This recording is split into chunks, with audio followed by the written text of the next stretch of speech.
Good morning to the first session of this winter conference. I will just introduce to you Kirstie Coolin from the University of Nottingham, and I think she'll take it from there. Okay, thank you. I'll just share my screen.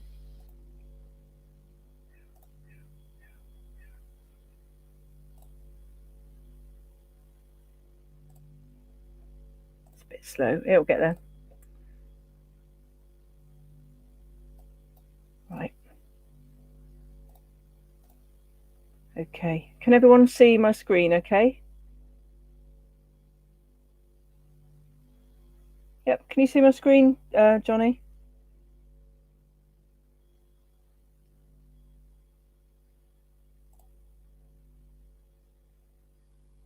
Right, okay. So I'll make a start.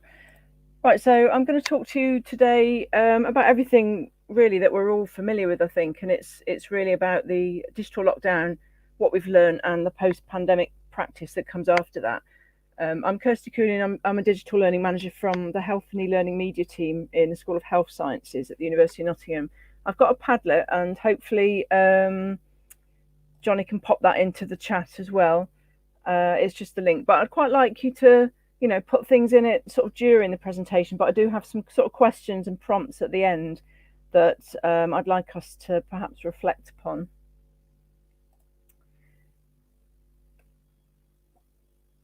Right, so, okay, this is March 2020. This is kind of where we were. Apologies for the sort of cheesy kind of meme, but here we are looking on as COVID's about to absolutely smash the hell out of our practice and what we do, and the academics having to keep the show running for the students as well. And these are the kind of things I expect a lot of us were doing. So we were training people, writing guides, getting IT kit ready as well in some cases, installing Teams and lecture capture and the other kinds of software that people actually needed to put on their laptops and take home. I expect everyone got totally screencasted out. There's so much to do, wasn't there? And there was phone support, and then we also became kind of IT support at home as well. So our roles kind of changed in that time too. So going back to March 2020, and this is at the University of Nottingham, the same I expect as where you are as well, is we kind of replaced the lecture with asynchronous recordings, and it was a kind of a bit of a like for like sort of thing. And where we had more interactive sessions, then quite soon as teachers got confident, they switched from the kind of live seminar environment to live sessions with chat, and the teaching role kind of became more of a facilitation role as well. And in our particular school, as well as some of the other schools in the faculty, we had clinical skills and lab teaching. And we've done a number of e-learning faculty kind of events in our faculty called FELSIG, and we had quite a few numerous creative solutions pop up.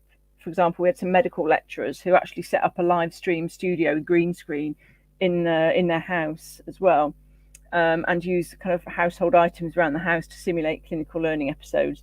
That was quite interesting, and we had some interesting life sciences courses as well, who sent microscopes home and got people to look at things in their ponds and all sorts of stuff.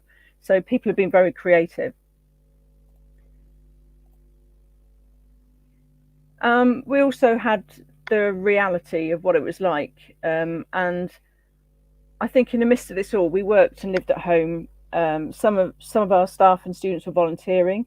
We had student nurses who joined the front line. They actually graduated early and joined the workforce.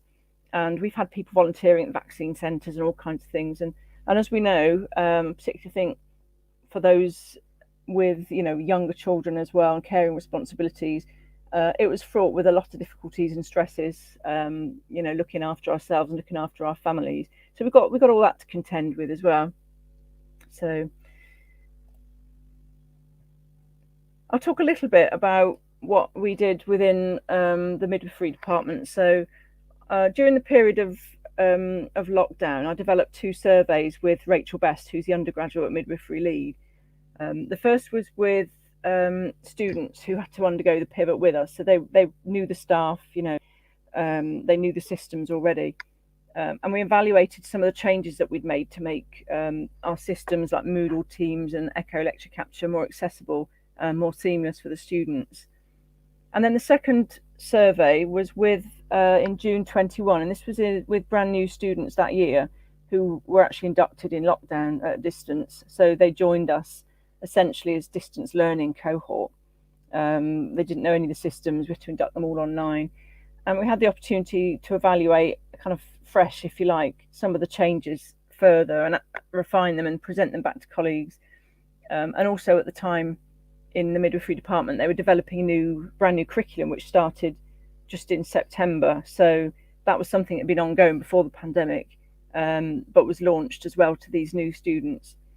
So it's quite a challenging time, I'd say. Okay, so I'll just get back to StreamYard. So just as a sort of background, this is the kind of thing we already had at Nottingham. So this is sort of where we were starting from, is our Moodle system sits in the middle and we link out to everything. So everything hangs off the sort of coat hanger of Moodle.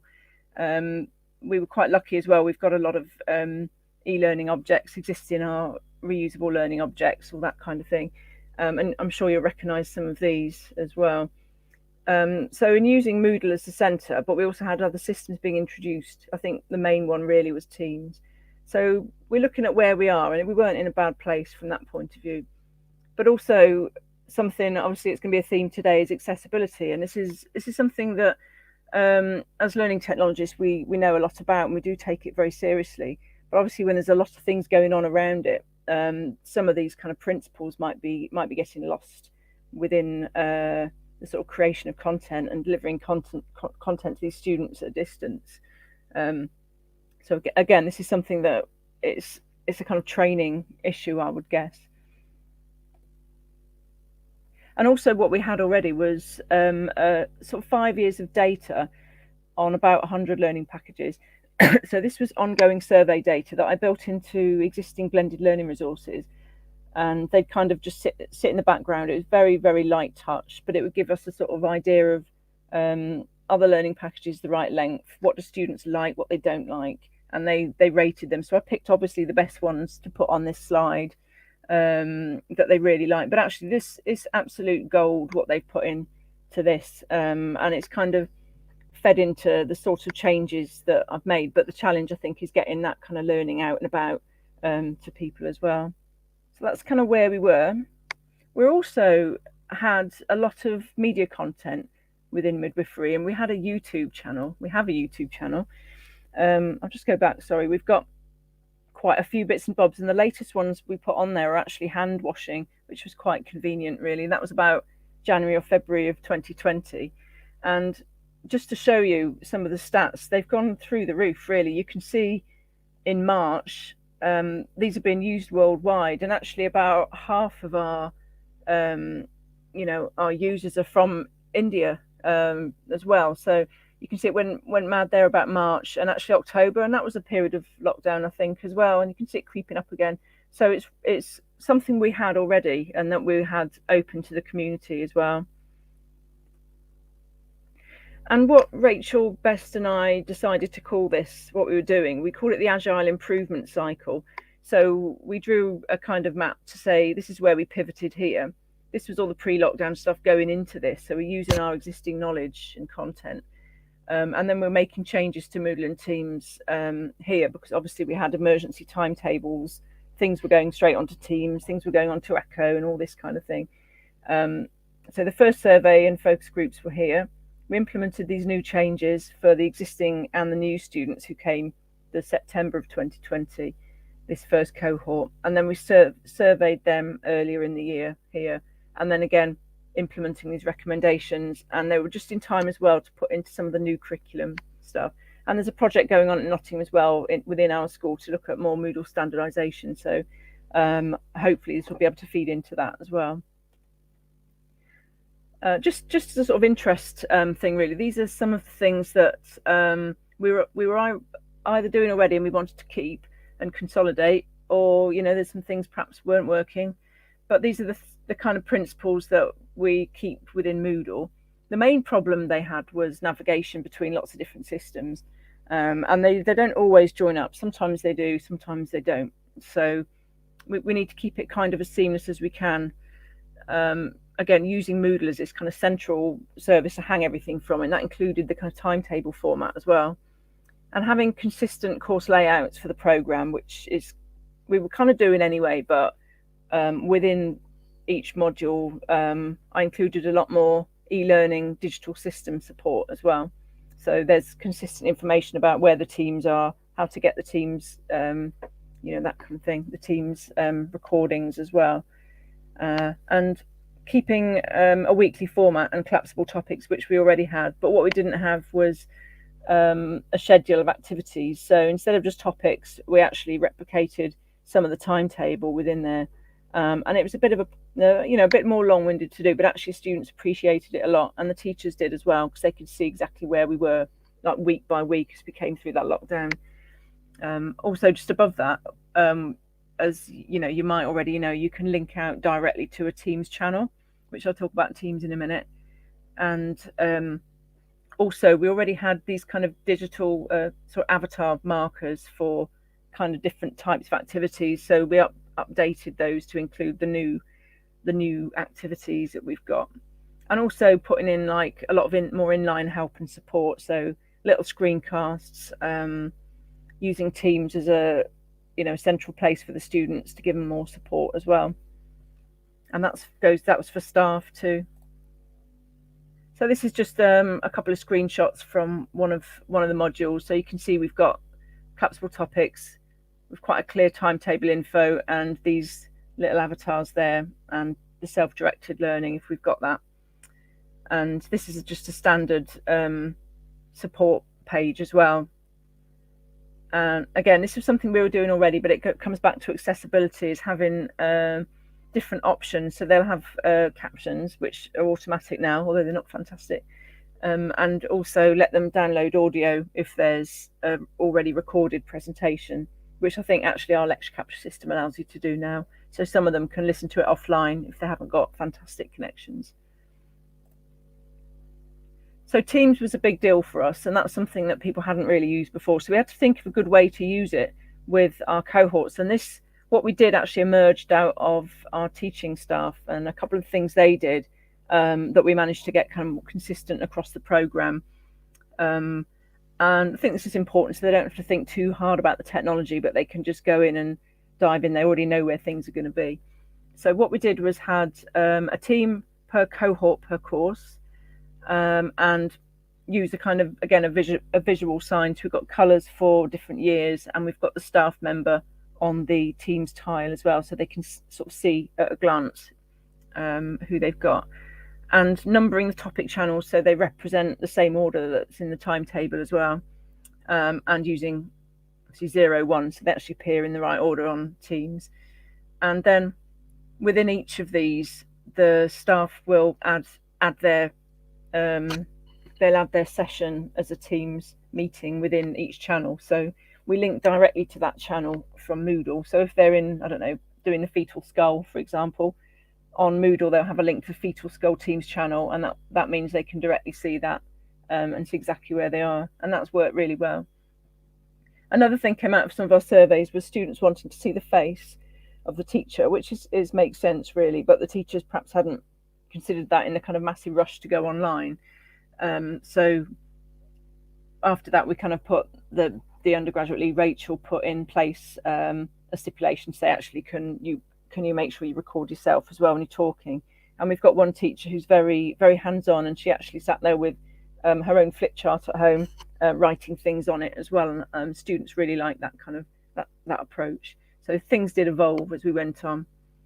And we found a sort of balance within the surveys. So I think you wouldn't be unsurprised to hear people liked Teams for some things, people liked Engage, which is the lecture capture system, for other things.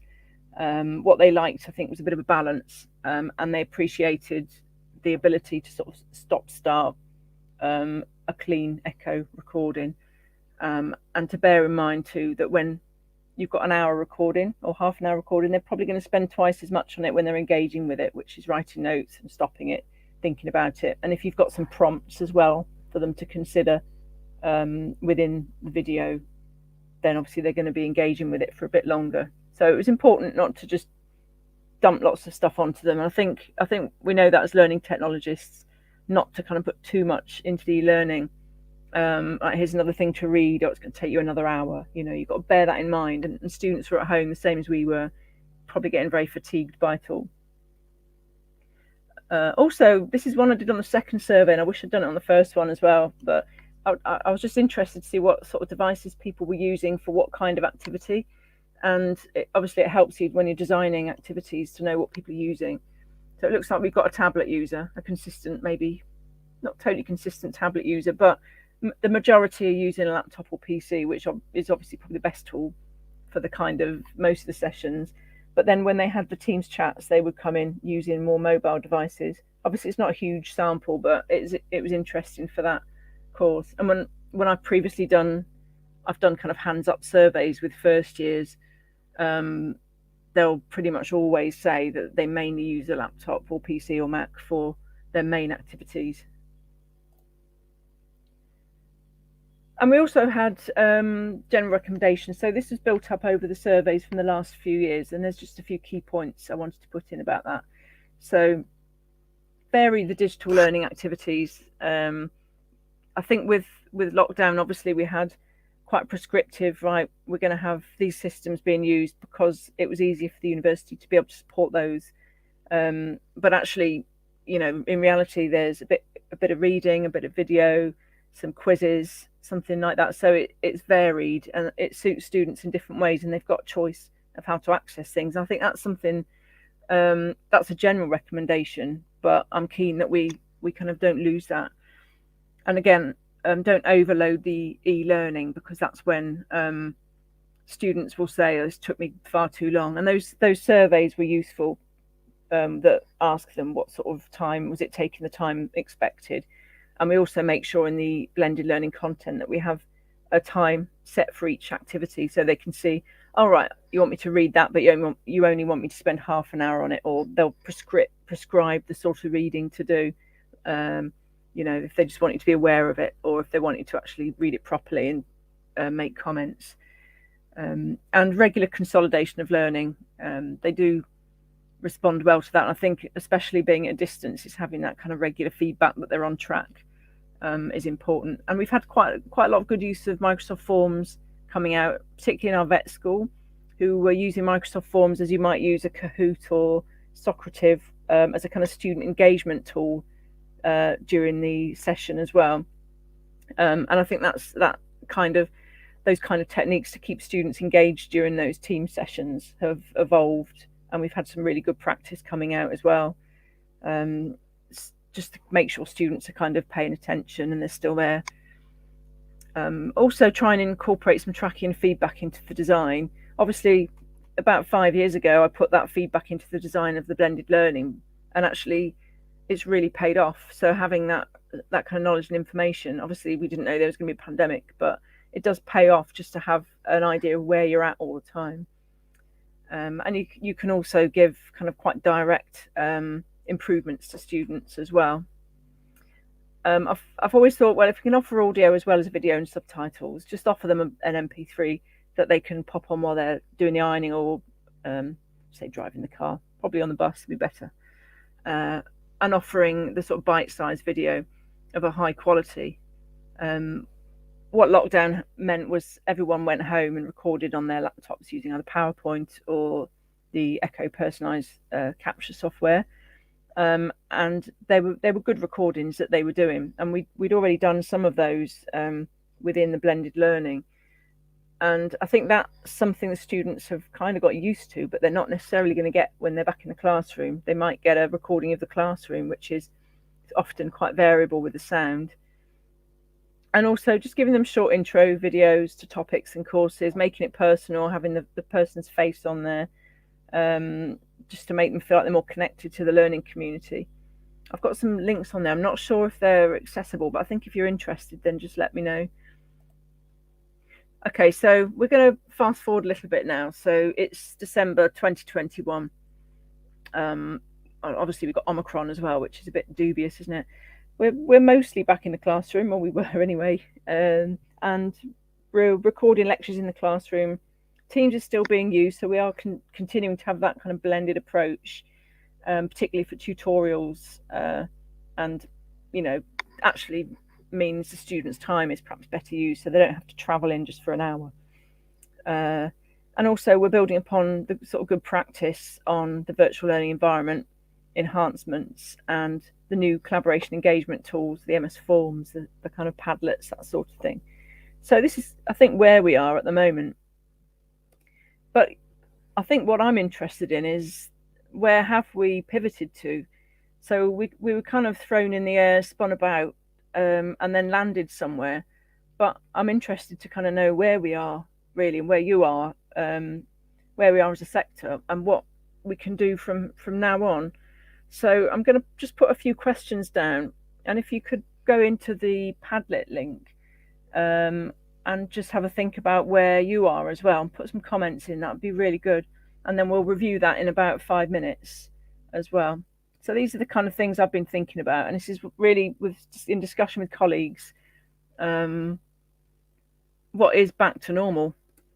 So we've got new skill sets versus maybe a very much online fatigue, particularly when you consider the kind of what else we've had to contend with. We've also, is online learning now just a replication of normal? So is online learning just now a lecture capture or a team session? Perhaps we could have a think about that. There's years and years, there's decades of e-learning pedagogy it's well researched, it's well evidenced. But a lot of this, I think, was new to some people as well. And it's almost as learning technologies, you're saying, yeah, we've done this, we know this, we know how to do it. But was it falling perhaps by the wayside in some ways? And do we have a voice to be able to say, actually, we've kind of already got this knowledge. How can we make sure everyone else has got this knowledge? This kind of relates to the other point. Is it online lectures? I think when I first started working on, I think, flipped learning a few years ago, the kind of assumption was you watch an hour lecture before you come in, and then you come in and do seminar. But there's so much more to digital learning than that. And I really hope that our colleagues as well can see the potential of online digital learning as a lot more than just replicating what they were doing in the classroom. And I was thinking as well, instructional design, all that kind of thing. Is it there still? Are we still making the most of what our skills are? And is it still going on, And how we ensure that we don't throw the baby out with the bathwater, that we keep all of the good stuff that's been learned, all the new skill sets and good practice, and maintain the kind of enthusiasm, or try and enthuse colleagues to extend their digital learning and practice into new areas. That's kind of key. I think that's maybe where the crossroads is that we're at now. And I think I've already said that. We've got new skill sets too, I think, not just taking calls about IT, but we've also learned a lot, I think. And I remember trying to teach people, teams and distance learning, kind of these kind of collaborative things before. But now everyone has had to do that. And this is something that came out of a discussion with colleagues, is the attitude to online learning in any way tainted by negative lockdown experience and all the stress around that? So online working, study and teaching, and that's I think for all of us, but particularly for students and maybe for some academics as well, is how do we separate those two and actually go back in with, doing the things that work best? And that's a point I thought is worth exploring. And obviously, why am I asking you? I'd like you to go and have a look at the Padlet, but also put any questions into the chat. And we've got about, I think, 6-7 minutes. I'll open up the Padlet and we can have a look at that as well. So hopefully you got the link in the chat. I haven't got the StreamYard up, so I'll just go back into the Padlet and have a look. Okay. Kirstie, if you wouldn't mind posting that, if you wouldn't mind sharing me the link to the Padlet, and I can put that in the comments.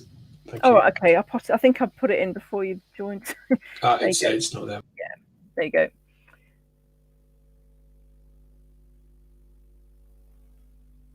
Right. Okay. I'll just see if anyone managed to get the link before. Oh, not yet. So I won't share it just yet because there's nothing on it. But is there any questions that have come out so far? Questions or comments? We had quite a lot of comment around the perception of the workload increase, and the normalisation of all that extra workload, something that we were talking about before. We had Daniel's comment at 17 was around a question around, did you find that student engagement was higher on these longer recordings across all cohorts or just the midwifery courses? And it would seem quite exceptional to have such consistent engagement across all courses. No, I think it was, we didn't get everybody's response to the survey. So, the ones that did say that they enjoyed the recorded lecture engagement, and it took me 2 hours, were the ones who said they did. But I think for some, there are some issues around general kind of engagement and making sure students have kind of engaged with the work totally. I think there have been a few issues like that. I'm not sure across the university. They did some other kind of survey work across the university, which be interesting to sort of have a look at that. So yeah, I think it's variable, but it's just worth bearing that in mind if you're making recordings, is how people kind of access to it. Yeah, following on from that very point, Catherine was saying about lack of a personal use device is something that some of her students have struggled with as well. So digital divide, and we had a policy of helping students with that, and also with Wi-Fi dongles as well. So there was kind of hardship policies in place, but obviously not everyone's got the same space to work. No. Very conscious of that. I mean, a lot of us, it's variable with all of us, isn't it? Yeah. And a theme that kept coming through, was summed up by Matthew Moran, was that the concept of a pivot. He said that he found it to be unhelpful in general, because that implies a kind of considered strategic, coherent change in direction for a defined purpose, whereas in fact a lot of this was just chaos. Struggling to it was just flailing around. No, I agree with that. And pivot's the word that's always been used. I don't know if it's been used in your institutions as well, but it's always been the sort of pivot to online learning, isn't it? I did actually Google pivot before I did the presentation, just see what came up first, and it was kind of seesaw, that kind of thing. So it felt more like a roundabout, didn't it, really? And then you end up sort of whizzing out the other side, feeling a bit dizzy. So I agree with the terminology. Yeah, exactly. And Adam makes a point again. The question really around the obviously we've all noticed that video has been much more used much more frequently now, and whether or not that there's an over focus on that to the detriment of what actually makes good learning from all the previous pedagogy. If we've just thrown that out the window and we're just watching loads of videos now, and that's worries me a bit. That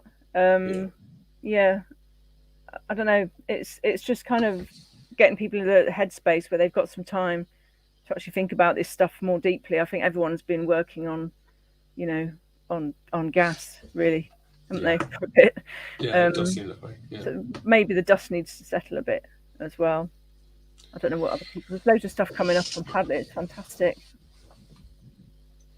I don't think I have time to look through it, but that's really interesting. I was going to do this session, something similar actually this week with our faculty, but we got cancelled because of Omicron and that kind of thing. So, if that's okay, I'd really like to be able to use some of this learning as well and experience.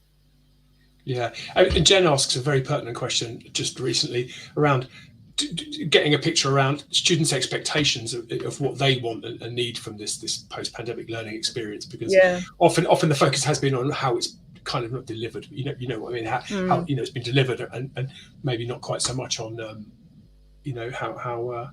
I mean, this is something I was thinking about the other day, because obviously we've got there's a few comments on here about high flex hybrid teaching, and we've had, for example, we've got one module where there's a set of students from the Netherlands who are supposed to come.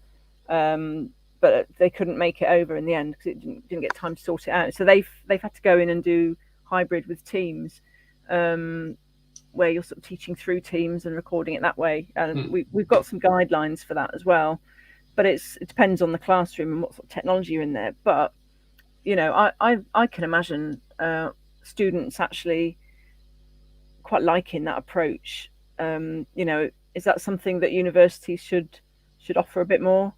Actually get the classrooms up to scratch, that kind of thing. I mean, I can imagine in terms of inclusion and all sorts of things, it would be really, really attractive, I think, personally. But, obviously from a teaching point of view, there's that engagement factor, isn't there? Making sure that everybody's properly engaged and they've got the same kind of experience as the classroom students. Well, I think that's us coming just about up to time. And lots and lots of comments there. So yeah, fantastic. I'll have a good read through. Thank you very much for all your comments. Yeah, I will have a read through. Really interesting. Okay. Well, thank you very much, Kirstie. Thank you much, and I hope everyone enjoyed that as much as we did here. You. And we'll just say goodbye for now. Okay, thank you then. Bye.